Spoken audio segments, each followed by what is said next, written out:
Good afternoon, President Maza. Thank you for allowing me to address this session. Before we get started, we would like to give certainly our condolences to our brothers and sisters in London for the tragedies they've experienced over the last month. The United States stands strong and firm with our friends in the fight against the cowardly acts that continue to happen. I am grateful for the opportunity to speak in front of this body on an issue that we believe is very important: respect for human rights. As you know, the United States is looking carefully at this Council and our participation in it. We see some areas for significant strengthening, and later today I will be speaking at the Geneva Graduate Institute and proposing ideas to make the Human Rights Council more effective, more accountable, and more responsive. This morning, though, I want to underscore our strong conviction to the protection and promotion of human rights. Additionally, I want to highlight that respect for human rights is deeply intertwined with peace and security, and that human rights violations and abuses often serve as triggers for instability and conflict. While this body is dedicated to human rights, all UN bodies, including the UN Security Council, should be working to address human rights violations and abuses as part of its work.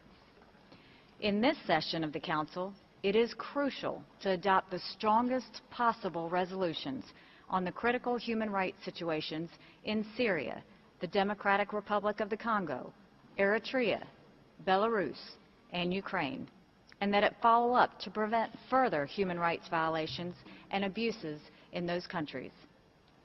Human Rights Council resolutions can give hope to people who are fighting for justice, democracy, and human rights, and they can pave the way for accountability.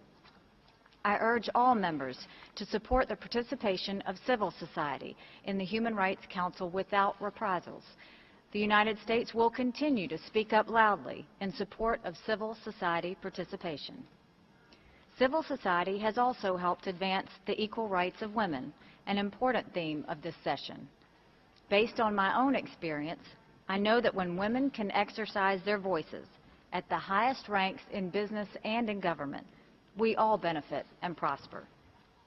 There is no room here for cultural relativism. This Human Rights Council must adopt strong resolutions condemning violence and discrimination against women, and it must take a decisive action to eliminating traffic. I'm proud that the United States is hosting a side event on the rapidly deteriorating human rights situation in Venezuela today. I'll be there, and I hope you'll be with me to hear firsthand about the serious human rights violations there. The Council must address this issue. If Venezuela cannot, it should voluntarily step down from its seat on the Human Rights Council until it can get its own house in order. Being a member of this Council is a privilege, and no country who is a human rights violator should be allowed a seat at the table.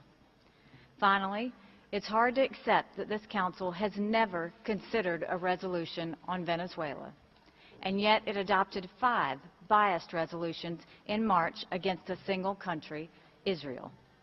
It is essential that this Council address its chronic anti-Israel bias if it is to have any credibility.